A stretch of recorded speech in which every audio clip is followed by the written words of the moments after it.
मेघा, ये क्या तरीका है? जब तुम्हारा मन करता है तुम अपने मायके चली जाती हो। अरे शादी को तुम्हारे 3 साल हो गए। शुरू में तो मुझे लगा कि चलो नई नई शादी है, एक जगह मन नहीं लगता होगा।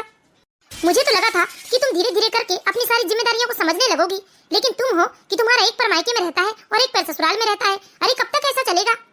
तुम्हारे पाँव तो ससुराल में जैसे ठहरते ही नहीं। मम्मी जी, मुझे अपने मायके जाने के लिए आप लोगों को पूछने की जरूरत नहीं है। अरे मैं कहीं और नहीं जा रही हूँ, अपने मायके जा रही हूँ। मैं वहाँ पैदा हुई, मेरे माता पिता ने मुझे इतने लाड प्यार से पाला पोसा, और वहाँ जाने के लिए अब मुझे सोचना पड़ेगा क्या? देखो मेघा, हमने तुम्हें कभी मायके जाने से नहीं रोका है, लेकिन 1 महीने में तुम 15 दिन अपने मायके में ही रहती हो। ऐसे में तुम अपने ससुराल की जिम्मेदारी कब समझोगी? माफ कीजिएगा मम्मी जी, लेकिन मैं तो मायके जाऊंगी। देखो मेघा, मैंने पहले भी तुम्हें प्यार से समझाया है, लेकिन मेघा तुमने हमारी बातों को कभी नहीं माना। लेकिन अब बहुत हो गया मेघा, तुम्हारा इस तरह बार बार मायके जाना, एक पैर ससुराल में और एक पैर मायके में रखना, ये अब मुझे कुछ ठीक नहीं लग रहा। अगर ये सब ऐसे ही चलते रहा तो तुम अपने ससुराल की जिम्मेदारी कभी नहीं समझ पाओगी। हाँ मेघा, जब से मेरी शादी हुई है ऐसा लगता है पूरा जीवन अस्त व्यस्त हो गया है। क्या मतलब अस्त व्यस्त हो गया है? अरे मैंने तो आपको कहीं आने जाने से नहीं रोका है ना, फिर आप मुझे मायके जाने से क्यों रोकते हो? मेघा, तुम्हारा दिमाग तो खराब नहीं हो गया है ना? हमने तुम्हें कब कहा कि तुम अपने मायके मत जाओ? बल्कि तुम्हें तो हम यही समझाते हैं कि इस तरह हफ्ते में 2 बार 3 बार मायके जाना ठीक नहीं है। सीधे सीधे कहते क्यों नहीं? आप लोग मुझ पर बंदिश लगाना चाहते हैं, आप लोग इस घर में मुझे कैद करके रखना चाहते हैं। देखिए विशाल जी, मैं आप लोगों की सारी बात तो मानती हूँ, लेकिन ये बात नहीं मानूंगी। जब मेरा मन करेगा तब मैं अपने मायके जाऊंगी। अच्छा मेघा, तो ये तुम्हारा आखिरी फैसला है? हाँ मम्मी जी, ये मेरा आखिरी फैसला है। विशाल, मेघा की मम्मी को फोन लगाओ। अच्छा, तो फोन करके आप लोग मेरी शिकायत करना चाहते हैं? शिकायत नहीं, तुम्हारी समस्या हमेशा के लिए खत्म करना चाहते हैं हम। लो माँ, बात करो। बेटा फोन स्पीकर पर डालो। हेलो। हाँ हेलो दामाद जी। समधन जी, मैं बोल रही हूँ विशाल की मम्मी। हाँ हाँ समधन जी, कहिए, और कैसे हैं आप? देखिए समधन जी, इससे पहले भी हमने आपसे कई बार शिकायत की है कि आपकी बेटी हफ्ते में 2-3 बार अपने मायके चली जाती है, और जाती भी ऐसे है कि ना पहनने को कपड़े लत्ते लेकर जाती है और ना ही कोई सामान लेकर जाती है। एक पैर आपकी बेटी का ससुराल में रहता है और एक पैर मायके में रहता है। अभी तक तो आपने हंस के सारी बात टाल दी, लेकिन देखिए अब पानी सिर के ऊपर निकल गया है। अरे समधन जी, बच्ची है, समझाएंगे ना, आप इतना परेशान क्यों हो रहे हो? यही सुनते सुनते तो आज 3 साल बीत गए समधन जी। अब आपकी बच्ची बच्ची नहीं रही, बल्कि अब तो उसकी माँ बनने की उम्र हो गई है। अरे बहन जी, समझ जाएगी ना धीरे धीरे। देखिए बहन जी, ये धीरे धीरे करते तक ना 3 साल बीत गए हैं, लेकिन आपकी बेटी समझने का नाम नहीं ले रही है। अब एक काम कीजिए समधन जी, अब ना आप अपनी बेटी को अपने पास ही रखिए, हमें आपकी बेटी की कोई जरूरत नहीं है। ये क्या बोल रही है समधन जी आप? हाँ समधन जी, देखिए हमें ऐसी लड़की नहीं चाहिए जिसका एक पाँव ससुराल में और एक पाँव मायके में हो। हमें अपनी ओर से जितना टाइम देना था हमने दे दिया, लेकिन शायद आपकी बेटी ने हमारी शराफत का नजायज फायदा उठा लिया है। आपकी बेटी हमारी शराफत को हमारी कमजोरी समझ रही है। इसलिए देखिए बहन जी, आप अपनी बेटी को ना अपने घर में ही रखें तो बेहतर होगा। अब आपकी बेटी के लिए मेरे घर में कोई जगह नहीं है। 2-4 दिनों में मैं तलाक के कागज भी भिजवा दूंगी, साइन करवा दीजिएगा आप अपनी बेटी से। अरे समधन जी, अरे सुनिए तो, ऐसे एकाएक फैसला नहीं लिया जाता। समधन जी, आप ये कैसे भूल सकती हैं कि ये मैंने एकाएक फैसला नहीं लिया है? इससे पहले भी मैंने आपको समझाया था कि आप अपनी बेटी को समझाइए, लेकिन आप लोगों को तो जैसे ये सब मजाक लग रहा है। अब मैं कुछ नहीं जानती, बस मैं इतना जानती हूँ कि आपकी बेटी मेरे बेटे को आजाद कर दे, ताकि मैं अपने बेटे की दूसरी शादी करवा सकूं, इस घर के लिए बहू ला सकूं जो इस घर को अपना समझे, ना कि आए दिन मुंह उठाकर मायके में जाकर बैठ जाए। इसलिए समधन जी, आपकी बेटी की हमें कोई जरूरत नहीं है। आप बस अपनी बेटी को अपने पास शोकेस में सजा कर रखिए। मेघा की सास ने मेघा की माँ से इतना क्या कहा, मेघा की माँ की तो जैसे अहंकार चोटिल हो गया। ये फैसला आपका है या आपका बेटा भी यही चाहता है? ये फैसला मेरा भी है। मैं आपकी बेटी से बहुत परेशान हो गया हूँ। जब से आपकी बेटी इस घर में आई है, मेरा जीवन तो जैसे अस्त व्यस्त सा हो गया है। अरे तुम लोगों की हिम्मत कैसे हुई कि तुम लोग मेरी बेटी के बारे में ऐसी बातें करोगे? अरे तुम क्या तलाक दोगे मेरी बेटी को? मैं खुद अपनी बेटी को तुम्हारे घर नहीं भिजवाऊंगी। अरे जहाँ मेरी बेटी की कदर ना हो, ऐसी जगह मेरी बेटी नहीं रहेगी।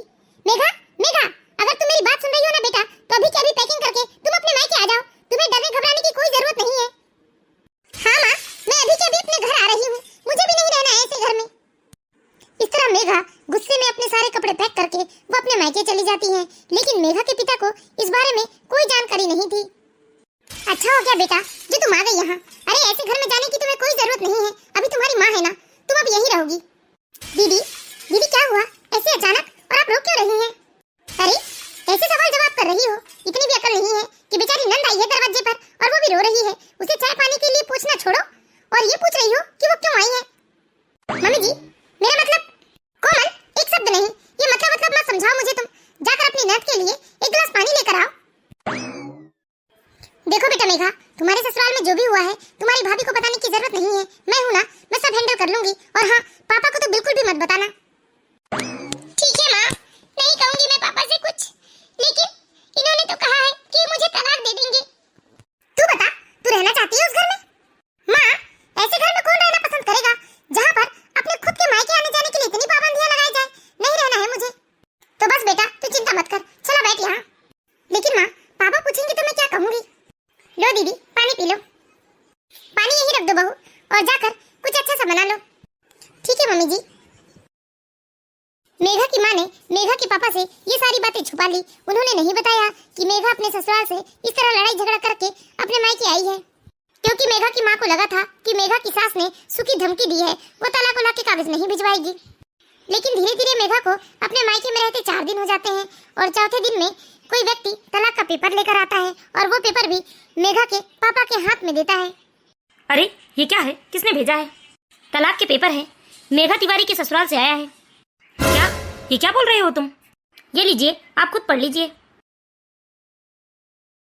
मेघा के पापा ने जैसे ही तलाक के पेपर देखे, उनका गुस्सा तो जैसे 7वें आसमान पर था, और इसी तरह वो गुस्से से गरमाते हुए सीधा अपने घर की ओर जाते हैं।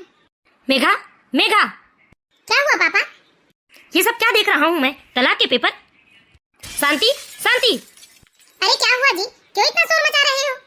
ये क्या है? बात इतनी आगे बढ़ गई कि मेघा के ससुराल वालों ने तलाक के पेपर तक भिजवा दिए, लेकिन तुमने मुझे कोई बात बताना जरूरी नहीं समझा। अरे क्या बताती तुम्हें, क्या बताती मैं? तुम्हें तो हमेशा तुम्हारी पत्नी और बेटी ही गलत लगती है।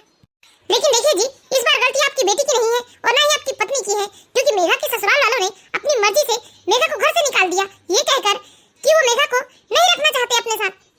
यहाँ तक मेघा की सास ने मुझे ये भी धमकी दे डाली कि अपने बेटे की दूसरी शादी कराएंगी, मेघा उनके बेटे को आजाद कर दे।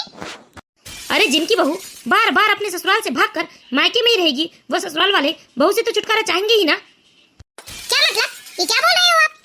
मैं जो भी बोल रहा हूँ बहुत सोच समझ कर बोल रहा हूँ। अरे मैं बेटी के चक्कर में अपने बहू बेटे का घर बर्बाद नहीं करना चाहता। अपनी बेटी की गृहस्थी बचाने के लिए मुझे ही कुछ करना होगा। मेघा, क्या तुम भी विशाल बाबू से तलाक लेना चाहती हो? जिस घर में हमारी बेटी की कदर ना हो, ऐसे घर में हमारी बेटी रहकर भी क्या करेगी? भूलो मत, मैंने सवाल मेघा से किया है। हाँ पापा, लेना चाहती हूँ मैं तलाक। अच्छा, तलाक लेने के बाद क्या करोगी तुम? क्या करेगी? क्या करेगी कि क्या मतलब? अरे हमारे साथ रहेगी वो। तुम सामने से हटो, मैं मेघा से बात करना चाहता हूँ। बोलो मेघा, क्या फैसला है तुम्हारा? पापा, मैं लेना चाहती हूँ तलाक। अच्छा, फिर अपने पति से तलाक लेने के बाद तुम क्या करोगी? अरे कैसे बाप है आप? ये कैसे सवाल कर रहे हो आप अपनी बेटी से? अरे क्या करेगी का क्या मतलब? हम अपनी बेटी की दूसरी शादी करवाएंगे, और वो भी इतने अच्छे घर में करवाएंगे और इतने अच्छे लड़के से करवाएंगे ना कि इसके ससुराल वाले देखते रह जाएंगे। वो भी विशाल की शादी से पहले मैं अपनी मेघा की शादी करूंगी। मैंने कहा ना कि तुम चुप रहो, मैं तुमसे बात नहीं कर रहा हूँ, मेघा से बात कर रहा हूँ। और रही बात दूसरी शादी की, तो अब मेरी इतनी औकात नहीं कि मैं अपनी बेटी की दूसरी शादी कर सकूं। नहीं पापा, वैसे भी मुझे अब शादी नहीं करनी है। अच्छा, तो फिर क्या करोगी मेघा, वो भी बता दो हमें। क्या मतलब? क्या मतलब पापा कि मैं क्या करूंगी? अरे मैं आप लोगों के साथ रहूंगी, इस घर में रहूंगी मैं। अच्छा, कब तक रहोगी मेघा? 1 साल, 2 साल, 3 साल, 4 साल, कब तक बताओ? इससे ज्यादा तो हम तुम्हारे खर्चे नहीं उठा सकते। फिर बताओ मेघा, फिर कैसे अपने खर्च उठाओगी पूरी जिंदगी? तुम्हारी जो भी छोटी मोटी जरूरत होगी वह कौन पूरी करेगा? और वैसे भी ये घर तो मैंने अपने बेटे बहू के नाम पर कर दिया है, तो मेरे बाद वह तुम्हें इस घर में रहने नहीं देंगे। तो बताओ मेघा, तुमने अपने भविष्य के बारे में क्या सोचा है? कहाँ रहोगी तुम, कहाँ जाओगी, क्या करोगी? पापा, ये कैसी बातें कर रहे हो आप? ये मेरा भी तो घर है ना। नहीं मेघा, ये तुम्हारा घर था, लेकिन अब नहीं। तुम मेरी जिम्मेदारी थी, लेकिन अब नहीं। तुम्हारी शादी करके मैंने अपनी जिम्मेदारी पूरी कर दी, और उसे तोड़कर तुमने अपनी बर्बादी की है। अब तुम देख लो, हफ्ता 10 दिन यहाँ रह सकती हो, उसके बाद कहीं अलग अपनी व्यवस्था कर लो, क्योंकि मैं तुम्हें ऐसे बेटे बहू के ऊपर बोझ नहीं बनने दूंगा। क्योंकि मेरे बेटे बहू की अपनी भी तो जिंदगी है। अरे उनके अपने खर्चे हैं, बाल बच्चे हैं। अब वो लोग तुम्हारे खर्चे उठाएंगे, तुम्हें संभालेंगे, ये अपनी जिंदगी देखेंगे। मम्मी, सुना आपने? पापा ने क्या कहा? ये मेरा घर नहीं है मम्मी। पापा चाहते हैं कि मैं अपनी व्यवस्था कहीं और कर लूं। मेघा, तू शांत हो जा बेटा, रो मत इस तरह। अरे कैसे बाप हो आप? अपनी बेटी के साथ भला कोई ऐसा करता है क्या? क्या तरस नहीं आ रही है उसके ऊपर आपको? नहीं, मुझे मेघा के ऊपर बिल्कुल तरस नहीं आ रहा है। और हाँ, हूँ मैं ऐसा बाप, बहुत बेकार बाप हूँ मैं। अरे आपकी हिम्मत कैसे हुई कि आपने अपनी बेटी को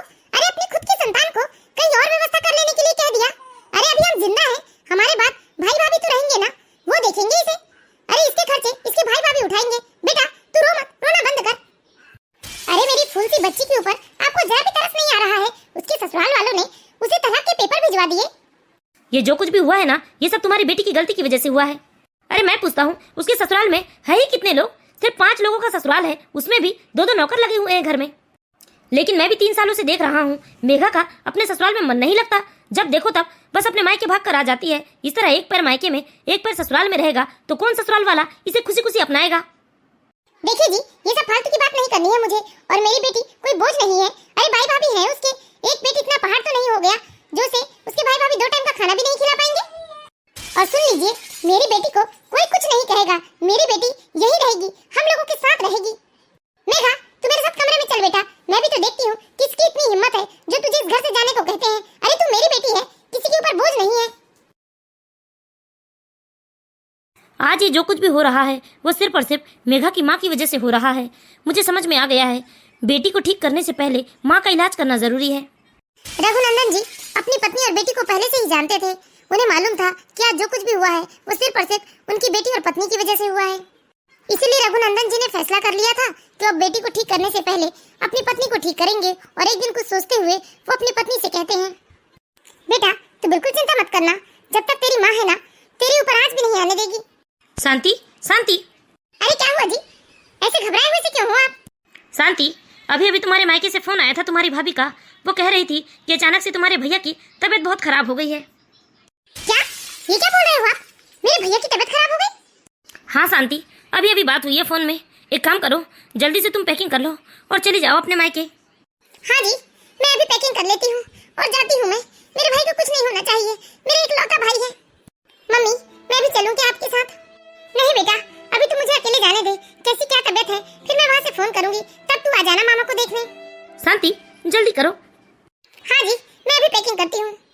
इस तरह रघुनंदन जी ने अपनी बीवी को कह दिया कि उसका भाई बहुत बीमार है, और शांति जी भी हड़बड़ाते हुए जल्दी जल्दी पैकिंग करके सीधे अपने मायके निकल जाती है।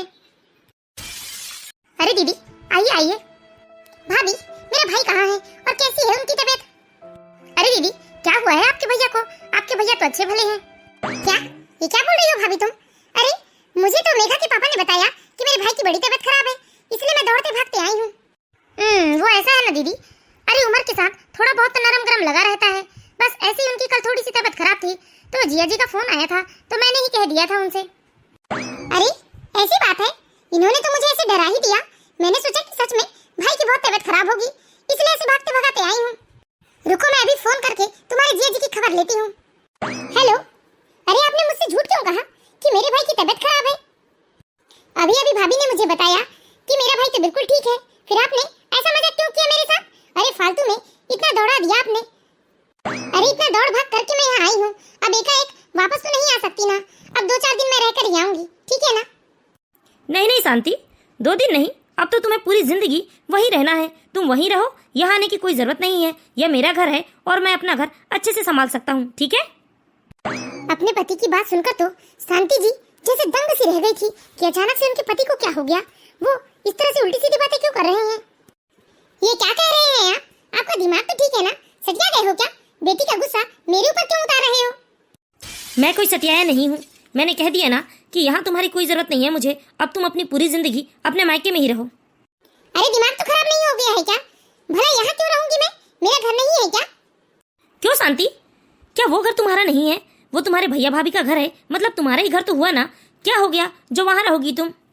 शांति जी अपने पति से बात कर रही थी तो उनका फोन स्पीकर में ही था और उनकी सारी बातें वहीं बैठी उनकी भाभी भी सुन रही थी। अरे नहीं नहीं जिया जी, ये आप कैसी बातें कर रहे हो? अरे हम ऐसे कैसे दीदी को अपने पास रखने लगे? हमारा भी तो अपना परिवार है ना भाई। अरे हमारे भी छोटे छोटे बाल बच्चे हैं, हमारे अपने खुद के इतने सारे खर्चे हैं, और दीदी को रखने से क्या हमारे खर्चे नहीं बढ़ेंगे? हमारा अपना परिवार है, अपनी फैमिली है, रिश्तेदारी है। हमारे लिए बस दीदी ही तो नहीं है ना जो हम बस इन्हीं की देखभाल करते रहें। अरे जिया जी, आपने सोच भी कैसे लिया कि दीदी हमेशा यहाँ रहेंगी? अरे 1-2 दिन की बात है, ठीक है, मेहमान बनकर रहे, लेकिन पूरी जिंदगी माफ करना जिया जी, हम नहीं रख पाएंगे। अचानक से अपनी भाभी का बदला हुआ रूप देखकर शांति जी तो जैसे हैरान रह जाती है। उन्हें कुछ समझ में नहीं आता कि जो भाभी कल तक उन्हें रुक जाओ ना दीदी, रुक जाओ ना दीदी कहते थकती नहीं थी, आज अचानक जब सच में रुकने की बात आई तो वो इस तरह से बातें कर रही है। भाभी, ये कैसी बातें कर रही हो तुम तो पहले ऐसी नहीं थी।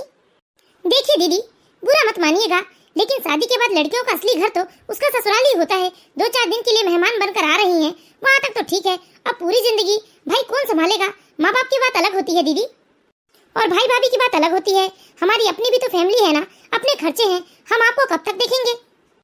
इसलिए नहीं दीदी, आप अपने घर की लड़ाई अपने तक ही सीमित रखो, हमें मत घसीटो। अपनी भाभी की इस तरह से बात सुनकर तो जैसे शांति जी को एक जोर का झटका लगता है। तुम वही भाभी हो ना जो मुझे बार बार फोन करके बुलाती थी, कहती थी कि दीदी आओ ना, दीदी आओ ना। लेकिन आज जब सच में यहाँ रहने आई हूँ, तब आप मुझे जबरदस्ती यहाँ से जाने के लिए कह रही हैं।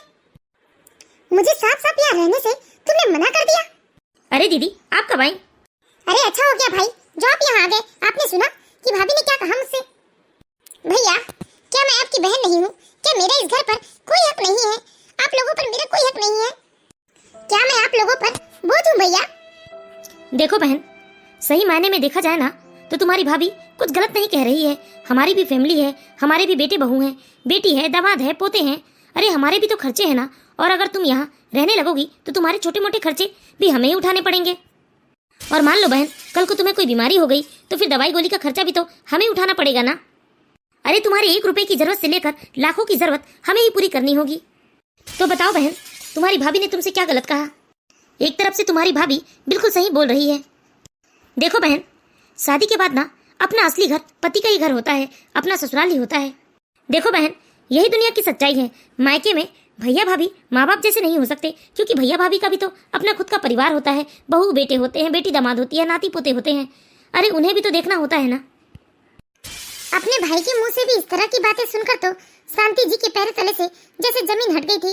अब शांति जी अपने आप को संभाल नहीं पा रही थी, इसलिए वो चुपचाप अपना बैग उठाती है और सीधे अपने ससुराल की ओर निकल जाती है। देखो बहन, बुरा मत मानना, लेकिन मैंने तुम्हें जो कुछ भी कहा है वही दुनिया की सच्चाई है और इसे तुम स्वीकार कर लो। माँ क्या हो गया? आपने तो कहा था कि आप 1 हफ्ता रहेंगी, लेकिन आप तो 1 दिन में ही वापस आ गई।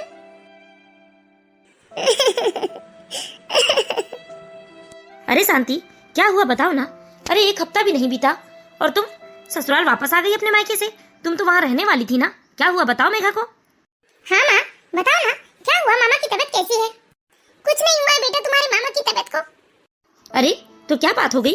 तुम्हारे भैया भाभी ने कुछ कहा क्या? बताओ मेघा को। रघुनंदन जी को सारी बात पहले से ही पता थी, क्योंकि रघुनंदन जी ने शांति जी के भाई और भाभी से पहले ही बात कर ली थी। उन लोगों की मदद ली थी रघुनंदन जी ने कि वह शांति को सबक सिखाने के लिए उनकी मदद करे। इसलिए रघुनंदन जी जानबूझकर नासमझ बन रहे थे। क्या बताऊं मेघा तुझे, क्या बताऊं बेटा? अरे मुझे उम्मीद नहीं थी, जो भाई भाभी मुझे जान से ज्यादा प्यार करते थे, वो अचानक से मेरे वहाँ रहने का नाम सुनकर इस तरह से बातें करने लगेंगे। मैंने कभी सपने में नहीं सोचा था बेटा। मेरे भैया भाभी मेरे साथ बिल्कुल अजनबियों जैसा व्यवहार कर रहे थे। अरे वो लोग तो 1 मिनट में बदल गए। उनकी बातें सुनकर तो जैसे 1 मिनट भी वहाँ मेरा रुकना मुश्किल हो गया था, इसलिए मैं जानबूझकर भाग कर आ गई। अरे मेरा दम घुट रहा था वहाँ। क्या आप ये क्या बोल रही हैं माँ? अरे मामा मामी ने? हाँ बेटा, तेरे मामा मामी ने मुझे साफ साफ कह दिया कि मैं वहाँ नहीं रह सकती। मेरी शादी हो चुकी है और मेरा पति का घर ही मेरा अपना घर है, मेरा असली घर है। ये कहते हुए उन्होंने मुझे वहाँ से जाने के लिए कह दिया। शांति, शायद अब तुम्हें मेरे कहने का मतलब समझ में आ ही गया होगा क्यों मैं बार बार मेघा को उसके ससुराल जाने के लिए कह रहा हूँ, उसको जिम्मेदारी देखने के लिए कह रहा हूँ। शांति, तुम्हें क्या लगता है कि तुम्हारी बहू और तुम्हारा बेटा तुम्हारी बेटी की जिंदगी पार लगा देंगे? लेकिन ऐसा कुछ नहीं होगा शांति। सबकी अपनी अपनी फैमिली होती है। जो तुम्हारे साथ हुआ वही तुम्हारी बेटी के साथ भी होगा। हो सकता है कि तुम्हारी बेटी के साथ इससे भी ज्यादा कुछ बुरा हो। क्यों नहीं समझती हो तुम? तुम्हारी बेटी की भलाई इसी में है, क्यों अपने ससुराल चली जाए, अपनी जिम्मेदारियों को समझे, इससे उसकी इज्जत भी बनी रहेगी। और शांति, हमारी बेटी ससुराल में रहेगी ना तो हमारी भी बराबर से इज्जत बनी रहेगी। देखो शांति, मैं इतना बुरा पिता भी नहीं हूँ कि मेरी बेटी के साथ ससुराल में अत्याचार होते रहे और मैं बस उसे ससुराल में रहने के लिए कहूँ। देखो, मैं विशाल और उसकी माँ को अच्छी तरीके से जानता हूँ। वो लोग बहुत ही सीधे साधे भोले भाले लोग हैं। लेकिन यहाँ गलती हमारी बेटी की ही है, क्योंकि हमारी बेटी सप्ताह में 2-3 बार अपने मायके में ही आकर बैठ जाती है। हाँ जी, आप सच कहते हो। मुझे आपकी बात ना बहुत अच्छे तरीके से समझ में आ गई है। जिंदगी भर मायके में रहना कितना मुश्किल है। शादी के बाद अपने ससुराल को छोड़कर मायके में जिंदगी बिताना बहुत ही कष्टकारी होता है जी। इसलिए अब मैं अपनी बेटी की जिंदगी बर्बाद नहीं होने दूंगी। मैं उसे ससुराल भेज कर रहूंगी जी। लेकिन माँ मैं किस मुंह से वहाँ पर जाऊंगी? मैंने तो उन लोगों से भी कह दिया साफ साफ कि मैं वहाँ उस घर में लौट कर नहीं आऊंगी। फिर बताइए मैं कैसे जा सकती हूँ वहाँ? बेटा मेघा, कहीं ना कहीं इसमें हम लोगों की भी गलती है। अरे मैं ही तुझे बार बार मायके बुला लेती थी। तुम्हारी सास ने मुझे समझाने की बहुत कोशिश की कि मैं तुम्हें समझाऊं, लेकिन मैंने तुम्हें कभी नहीं समझाया, बल्कि तुमसे बार बार कहते रही कि जब मन करे तब मायके चली आना। हम लोग अपने किए के लिए उन लोगों से माफी मांग लेंगे। हाँ दीदी, मम्मी जी बिल्कुल ठीक कह रही हैं। एक लड़की का असली घर तो उसके पति का घर ही होता है। चाहे मायका कितना ही संपन्न हो, कितना ही धनवान हो, भाई भाभी चाहे कितने भी करोड़पति हो, लेकिन वो अपनी शादीशुदा बहन को जिंदगी भर बिठा कर नहीं खिला सकते। हाँ बेटा, मैं एक पिता हूँ, तुम्हारा दुश्मन नहीं। मैं बस यही चाहता हूँ कि थोड़ी सी खुशी के लिए मेरी बेटी जिंदगी भर दुख ना काटे। तुम अपने ससुराल में रहोगी तभी खुश रहोगी बेटा। मेरी बात को समझने की कोशिश करो और अपने ससुराल लौट जाओ और अपने ससुराल वालों से माफी मांग लो बेटा। अरे मैं तुम्हें अकेले तुम्हारे ससुराल नहीं भेजूंगी, बल्कि मैं खुद चलूंगी तुम्हारे साथ और तुम्हारी सास से हाथ जोड़कर माफी मांगूंगी मैं। इस तरह शांति जी अपनी बेटी मेघा को लेकर सीधे मेघा के ससुराल पहुंच जाती है। कहिए अचानक यहाँ आना कैसे हुआ? कहीं रास्ता तो नहीं भूल गए आप? समधन जी, एक बार मेरी बेटी को माफ कर दीजिए। आज के बाद मेरी बेटी आप लोगों को कभी शिकायत का मौका नहीं देगी। नहीं माँ, मुझे मेघा के साथ कोई रिश्ता नहीं रखना है। अरे इस लड़की का क्या भरोसा जो 3 साल के रिश्ते को यूं ठुकरा कर मजे से अपने मायके में जाकर बैठ सकती है। वो आगे चलकर ना जाने और क्या क्या कर सकती है। इस लड़की को रिश्ते की कोई अहमियत नहीं है। इसके लिए रिश्ते नाते बस मजाक है। नहीं दामाद जी, ऐसा मत कीजिए।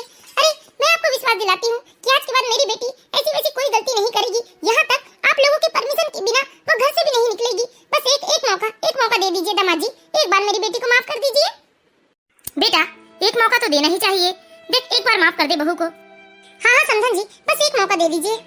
ठीक है, मैं मेघा को एक मौका जरूर दूंगी। सुनो बेटा, सुनो ध्यान से मेरी बात सुनो। अब से ये ससुराल ही तुम्हारा असली घर है और जब तक तुम्हारी सास तुम्हें परमिशन ना दे तब तक तुम अपने मायके नहीं आना। नहीं तो फिर तुमसे हमारा कोई रिश्ता नहीं रहेगा। हम तुमसे हमेशा हमेशा के लिए अपने रिश्ते खत्म कर देंगे। बेचारी मेघा क्या करती, एक माँ ही तो थी उसके साथ। उसने भी उसे अपने साथ रखने से मना कर दिया। अब करे तो क्या करे, कहाँ जाए? आखिर मेघा थक हार कर अपनी गलती के लिए अपने ससुराल वालों से माफी मांग लेती है।